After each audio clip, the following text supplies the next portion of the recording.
On dit parfois que le foot est la langue la plus parlée dans le monde. Sur le terrain, les joueurs viennent du Mali, du Cameroun, de Côte d'Ivoire. Certains ont fui la guerre. L'un a vu sa mère se faire assassiner dans des émeutes.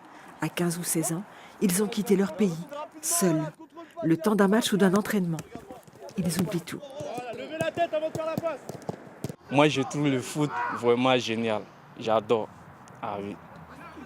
Grâce à le foot aussi, j'ai connu beaucoup d'hommes en fait. Oui.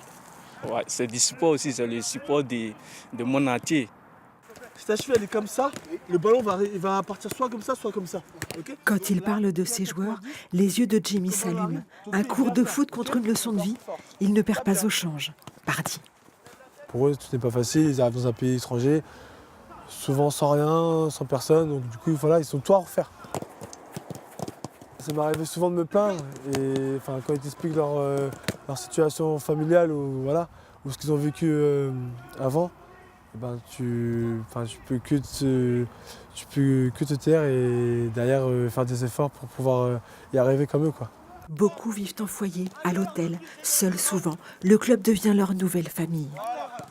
Ce sont des jeunes, ce sont des enfants. Ça pourrait être nos enfants, nos neveux, nos nièces.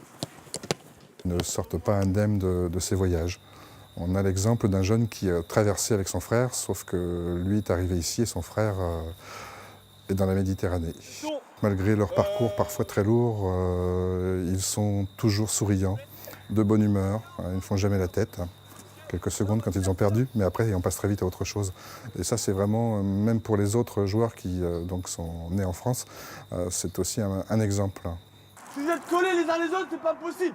Vous allez faire une passe ou deux, mais après ça va être trop dur pour jouer. Sur la pelouse, le français s'apprend plus facilement qu'en cours. Petit à petit, il leur permet de raconter leur histoire.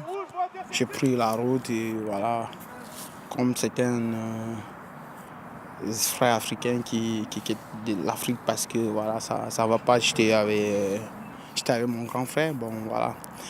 Je suis arrivé, mais du coup mon grand frère n'était pas arrivé et voilà.